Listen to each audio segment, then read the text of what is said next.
गोरी, जिस दिन पकड़ी जाओगी बहुत पिटोगी। ना ना कालू, देख लेना, मुझे तो कोई भी नहीं पहचान पाएगा। ऐसा कहकर गोरी अपने सर पर जाली सफेद बाल लगाती है, पंख में डंडा पकड़ती है और आंखों पर काली ऐनक लगाकर घर से बाहर निकल जाती है। वो एक घर का दरवाजा बजाती है। कोई है, मुझ गरीब पक्षी की मदद करो, मुझे खाने के लिए कोई भोजन दे दो। उस घर से चाचा कबूतर बाहर आता है। बूढ़ी कवि माँ जी, मेरे पास यही मीठा फल था, आप ही ले लें। जीते रहो बेटा कबूतर, तुम तो बहुत अच्छे हो जो मुझ गरीब को एक मीठा फल दे दिया। गौरी कवि वो फल उठाकर वहाँ से भाग जाती है। बूढ़ी कवि है मगर जवान कौवों की तरह उड़ रही है, सेहतमंद है ना, इसीलिए। गौरी कवि नदी के पास जाती है। एक पेड़ की ठंडी छांव के नीचे बैठकर वो मीठा फल खा लेती है। गुड़िया बेटी, मैंने दाना लेने जाना है, आप जल्दी से सो जाओ। मम्मा मुझे नींद नहीं आ रही, मैं कैसे सो जाऊं? बेटी गुड़िया, मैं क्या करूं, मैं अकेली हूँ, अगर कोई और होता तो मैं आपको उसके पास बैठाकर दाना लेने चली जाती। गौरी कवि भी फल खाकर फिर से जंगल की ओर उड़ती है। कोई है इस घर में, मुझे गरीब कवि को भोजन दो, मैं भूख से मरती हूँ। चिड़िया अपने घर से बाहर आती है। बूढ़ी कवि माँ जी, मेरे पास दाना तो नहीं है, मैं क्या दूँ आपको? बेटी चिड़िया, मुझे भूख लगी है, मेरा एक पोता भी घर में है, मुझे कहीं से दाना दो, मैं काम नहीं कर सकती। बूढ़ी कवि माँ जी, मेरी बेटी घर में अकेली है, आप थोड़ी देर मेरी बेटी का ख्याल रख लें, मैं दाना लेने चाहती हूँ, आपके लिए भी दाना लाऊंगी और अपने लिए भी। वो बूढ़ी कवि मान जाती है। चिड़िया उसे अपने घर के अंदर ले जाती है और फिर चिड़िया खुद दाना लेने चली जाती है। छोटी चिड़िया बेटी, अपनी ये कैंडी मुझे दे दो। कवि की बात सुनकर गुड़िया हंसने लग जाती है। दादी कवि, ये जो कैंडी होती है ना, बच्चे खाते हैं, बूढ़े नहीं खाते। गुड़िया, अगर तुम मुझे कैंडी दोगी तो मैं तुम्हारे साथ खेल लूंगी। दादी, आप तो बूढ़ी हो, आप कैसे खेलोगी मेरे साथ? पहले मुझे ये कैंडी दो, फिर बताऊंगी कि मैं कैसे खेलूंगी तुम्हारे साथ। गुड़िया अपनी वो कैंडी गौरी कवि को दे देती है। गौरी कवि मजे मजे से वो कैंडी खा लेती है। मजा आ गया, चल बेटी बता, तब खेलते हैं, मैं तुझे उस ऊंची अलमारी से छलांग लगाकर दिखाऊं। फिर गौरी कवि उस ऊंची अलमारी से छलांगे लगाकर गुड़िया को दिखाती है। दाना तो मिल गया उस बूढ़ी माँ के लिए भी और अपने लिए भी। अब मुझे घर जाना होगा। चिड़िया वो दाना लेकर अपने घर आ जाती है।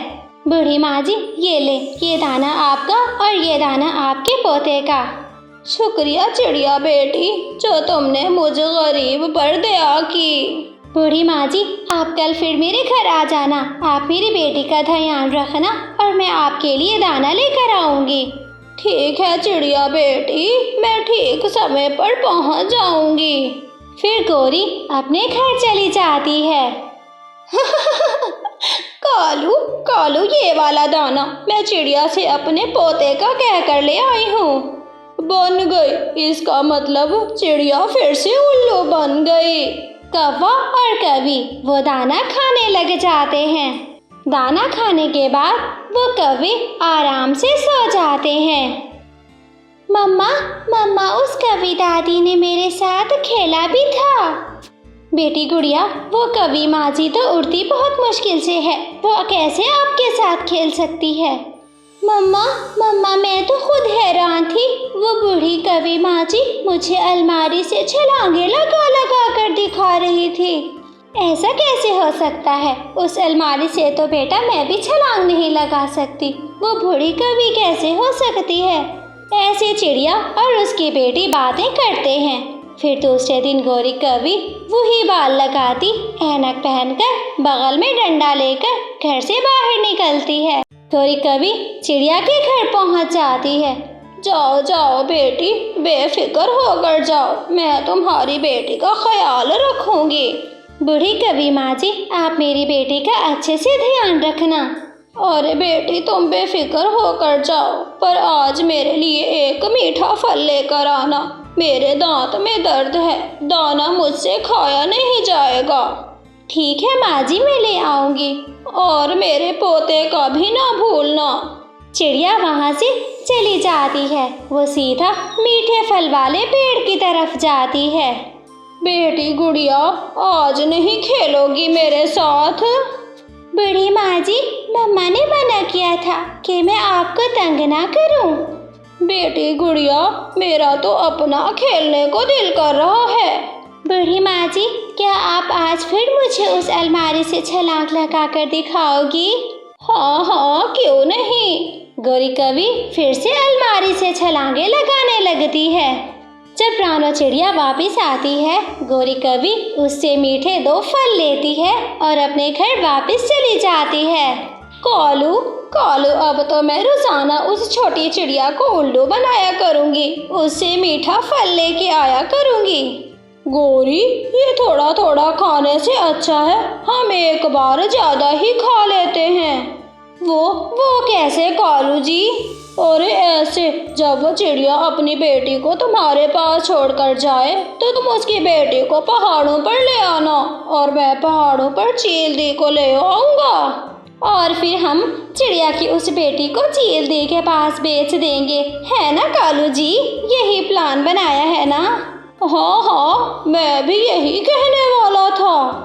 ये काम तो कालू बहुत आसान है, मिनटों में करेगी तुम्हारी गौरी। मम्मा मैं सच कह रही हूँ, वो वाली बूढ़ी माँ जी बहुत शक्तिशाली है। वो अलमारी पर छलांगे भी लगाती है और पीछे से उड़कर भी दिखाती है। कमाल है भाई, उस बुढ़िया ने तो हद कर दी है। मैं आज खुद पूछूंगी उससे। गौरी कभी फिर रानो चिड़िया के घर आती है। बूढ़ी माँ जी गुड़िया बता रही है कि आप पीछे की तरफ उड़ सकती हो और फिर अलमारी से छलांगे भी लगाती हो।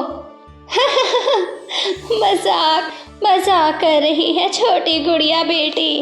मगर दादी कभी कल आपने ये सब किया तो था, मैं क्यों करूँगी मजाक? कहाँ बेटी चिड़िया, मुझ में इतनी हिम्मत होती तो अपना दाना ना ढूंढ कर खा लेती। फिर चिड़िया गुड़िया की बात को झूठ समझकर अपना दाना लेने चली जाती है। बेटी गुड़िया, आज तुमने अपनी मम्मा को क्यों बताया? वो तो मुझ पे शक करेंगी। बस आज के बाद मैं तुम्हारे साथ नहीं खेला करूँगी। सॉरी दादी कभी, आप मुझसे खेले ना। ठीक है, चलो आज मैं तुझे पहाड़ की चोटी पर से छलांग लगा कर दिखाती हूँ। सच? क्या सच दादी? आप वाकई में ऐसा करने वाली है? तो और क्या, तू चल मेरे साथ। फिर वो गौरी कभी गुड़िया को अपने साथ लेकर बाहर निकल जाती है। चील दी, बड़ा नरम नरम मांस होगा उस चिड़िया का, खाकर बड़ा मजा आएगा तुम्हें। ठीक है, अगर तुम मुझे वो चिड़िया ला कर दोगे तो मैं तुम्हें पूरी 1 बोरी दानों की दूंगी। फिर कौवा चील दी को लेकर पहाड़ों पर आ जाता है। कबूतर भैया, ये बूढ़ी कभी इतना तेजी से मेरी गुड़िया बेटी को कहाँ लेकर जा रही है? हाँ, ये बूढ़ी कभी मेरे घर में भी आई थी, दाना मांग रही थी मुझसे। चिड़िया और कबूतर जल्दी से उड़ते हैं। वो गौरी को जाकर रोक लेते हैं। बूढ़ी माँ जी, तुम मेरी बेटी गुड़िया को कहाँ लेकर जा रही हो? मम्मा हम पहाड़ों पर खेलने जा रहे हैं। बूढ़ी माँ जी ने वहाँ पर छलांग लगानी है। कबूतर तेजी से आगे बढ़ता है। वो गौरी के सर से सफेद बाल उतार देता है। तुम तो गौरी हो? ये गौरी की बच्ची हमें कब से पागल बना रही है। चिड़िया, मुझे माफ कर दो प्लीज, मुझे मत मारना। फिर कबूतर और चिड़िया खूब गोरी कौवे की पिटाई करते हैं। गोरी कौवे किसी न किसी तरह अपनी जान बचाकर वहाँ से भाग जाती है। देखा मम्मा, मैंने कहा था ना कि दादी कौवे बहुत तेज उड़ती है। गुड़िया की ये बात सुनकर कबूतर और चिड़िया एक दूसरे को देखकर हंसने लग जाते हैं। ये गोरी बीना आए रोज नया तमाशा बनाती है, मेहनत करके तो खाना नहीं इन दोनों ने। मम्मा मेरे गले में बहुत दर्द हो रहा है, मेरे गले में सूजन हो गई है। बेटी गुड़िया, कल तक तो आपका गला बिल्कुल ठीक था, अभी अभी क्या हो गया है आपके गले में? रुको, मैं जरा बुलबुल डॉक्टर को बुला कर लाती हूँ। फिर मम्मा चिड़िया अपने घर से निकलती है। छोटा कीकी कालू कौवे के ढाबे पर बैठा हुआ था। कालू अंकल, मुझे एक बड़ा वाला अंडा बर्गर देना। पैसे? पहले मैं पैसे लूंगा तुमसे। कीकी बर्गर के पैसे कालू कौवे को देता है। फिर कालू कौवा बदले में अंडे वाला बर्गर कीकी को दे देता है। कीकी वो बर्गर लेकर नदी किनारे चला जाता है। वो आराम से और मजे मजे से वो बर्गर खाने लग जाता है। कीकी जैसे ही बर्गर खत्म करता है तो उसको खांसी लग जाती है। मुझे तो खांसी लग गई है, मेरा गला दुख रहा है, मुझे जल्दी से घर जाना होगा। कीकी वहाँ से तुरंत उड़ता है और अपने घर चला जाता है। कालू वो टोमेटो केचप फिर से खत्म हो गई है। अरे केमिकल मिलाओ, लाल रंग डालो, अच्छी टोमेटो केचप तैयार हो जाएगी। कालू, मुनाफा तो हमें खूब हो रहा है, पर जब पक्षियों को पता चलेगा कि हम केमिकल वाला केचप इस्तेमाल करते हैं तो वो हमें बहुत मारेंगे। गोरी, किसी को मालूम नहीं होगा, किसी को क्या पता कि हम केचप कैसे तैयार करते हैं। मम्मा मेरा गला बहुत दुख रहा है, मैंने एक कबूतर अंकल से बर्गर लिया, बर्गर खाने के बाद मेरा गला बहुत खराब हो गया। कबूतर जी, मैंने आपको पहले भी कहा है कि उन कौवों के बर्गर खाने से जंगल के सारे पक्षियों के बच्चे बीमार पड़ रहे हैं, पर आप मेरी सुनते कहाँ हैं। मम्मा गला बहुत दुख रहा है। तुम परेशान मत हो, मैं अभी बुलबुल डॉक्टर के पास जाता हूँ और कीकी के गले की दवा लेकर आता हूँ। कबूतर जब अपने घर से निकलता है तो उसको रास्ते में चिड़िया मिल जाती है। चिड़िया बहन, तुम कहाँ जा रही हो? क्या बताऊं कबूतर भैया, मेरी गुड़िया के गले में बहुत दर्द है, वो कब से रो रही है कि मम्मा दवा ला दो। मैं बुलबुल डॉक्टर के पास उसकी दवा लेने जा रही हूँ। गले में तो मेरे कीकी के भी बहुत दर्द है, उसने कालू से एक बर्गर लेकर खाया, उसके बाद उसका गला बहुत खराब हो गया। हाँ, मेरी गुड़िया ने भी कल बर्गर लेकर खाया था। इसका मतलब है कि वो कौवे अपने बर्गर में कुछ ऐसा मिला रहे हैं जिससे छोटे पक्षियों के गले खराब हो रहे हैं। कबूतर भैया, हमें जल्दी से बुलबुल के पास जाना चाहिए, बुलबुल ही हमें कोई ना कोई इसका हल बताएगी। तोता पहले ही अपने बच्चे को बुलबुल के पास लेकर आया हुआ था। नहीं पापा, मुझे टीका नहीं लगवाना, मैं नहीं लगवाऊंगा, लेकिन मैं बर्गर भी नहीं खाऊंगा, मेरा गला बर्गर से खराब हुआ है। बेटा, तुम सारी रात सो नहीं पाए हो, दर्द से ऐसे आराम नहीं आएगा, तुम्हें टीका लगवाना ही पड़ेगा। तोते, अच्छा आपका बच्चा इंजेक्शन नहीं लगवा रहा तो मैं इसको शरबत दे देती हूँ, शरबत पीकर ये बिल्कुल ठीक हो जाएगा। फिर चिड़िया मिठू तोते से बात करने लगती है। तोते भैया, आपके बेटे के भी गले में दर्द है क्या आपके बेटे ने भी बर्गर खाया था? हाँ चिड़िया, उन दुष्ट कौवों ने पता नहीं क्या मिला दिया उस बर्गर में, जैसे ही मेरे बेटे ने बर्गर खाया तो उसके गले में दर्द शुरू हो गया। देखो पक्षियों, अगर तुमने अपने बच्चों का ख्याल रखना है तो सबसे पहले उन कौवों पर नजर रखो कि वो क्या मिलाकर खिला रहे हैं आपके बच्चों को। फिर बुलबुल से दवा लेकर सभी पक्षी अपने अपने घरों में चले जाते हैं। कालू मेरा सुंदर पति कालू, अगर ऐसे ही हमारा धंधा चलता रहा तो मैं कुछ ही दिनों में ढेर सारा मुनाफा जमा कर लूंगी। मैं चाहता हूँ बर्गर तैयार करता हूँ, तुम केमिकल वाला केचप तैयार करके मुझे भिजवा देना। कालू तुम चिंता ना करो, आज से मैं भी तुम्हारे साथ ठेले पे जाऊंगी। मैं ठेले पे ही केचप तैयार कर लिया करूंगी। फिर कबूतर और चिड़िया एक जगह बैठकर सलाह करते हैं।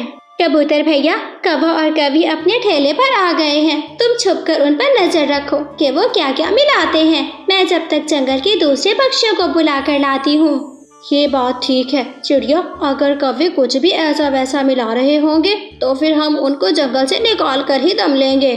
फिर कबूतर ऊपर पेड़ की डाल पर छुपकर बैठ जाता है, कौवों को देखने लग जाता है। गोरी, ये तो सारा मेरे मामा जी का कमाल है, जिसने हमें केमिकल वाले केचप का तरीका बता दिया और हमारे पैसे बहुत बच रहे हैं। ये बात कबूतर सुन लेता है। तो ये बात है, ये इस तरह हमारे बच्चों के गले खराब कर रहा है। कालू कालू कहाँ है केमिकल? मैं जल्दी से केचप तैयार कर लेती हूँ। फिर कबूतर तुरंत वहाँ आ जाता है। वो गोरी से केमिकल वाली बोतल छीन लेता है। दुष्ट कौवो, तुम्हें शर्म नहीं आती? तुम हमारे बच्चों की जिंदगियों से खेल रहे हो। हम छोड़ेंगे नहीं तुम्हें। चलो एक गंदी आंखों वाले कबूतर, मेरी बोतल वापस कर। हम 2 पति पत्नी हैं और तुम एक। मार मार के तुझे बंदर बना देंगे। चिड़िया उधर अपने सारे दोस्तों को लेकर पहुंच जाती है। कबूतर अकेला नहीं है। गोरी कवि हम इस बुरे काम को रोकने के लिए इसके साथ हैं। भाग भाग गोरी, जल्दी से भाग। कौवा और कवि वहाँ से भागने लगते हैं, पर सारे पक्षी उन दोनों को पकड़कर खूब मारते हैं। सारे पक्षी उनको मार मार कर जंगल से भी निकाल देते हैं। ऐसे कौवों को उनके बुरे काम की बुरी सजा मिलती है। दूर किसी जंगल में एक चिड़िया तिनकों के घोंसले में रहती थी। उसके घोंसले में 2 छोटे छोटे अंडे भी थे। चिड़िया सारा दिन अपने अंडे की रक्षा किया करती। जैसे ही शाम होती, चिड़िया इधर उधर देखकर अपने घोंसले से बाहर निकल जाती। वो अपने दाने की खोज शाम में ही किया करती थी। जिस पेड़ पर चिड़िया का घोंसला था, उसी पेड़ के नीचे झाड़ियों में एक कौवा अपना घोंसला बनाकर बैठा हुआ था। जब चिड़िया अपना दाना लेकर आ रही थी तो उसका ध्यान कौवे पर जाता है। ये कौवा कहाँ से आ गया? सुना है कि कौवे पक्षियों के अंडे भी पीते हैं। कहीं ये कौवा मेरे अंडे ही ना पी जाए।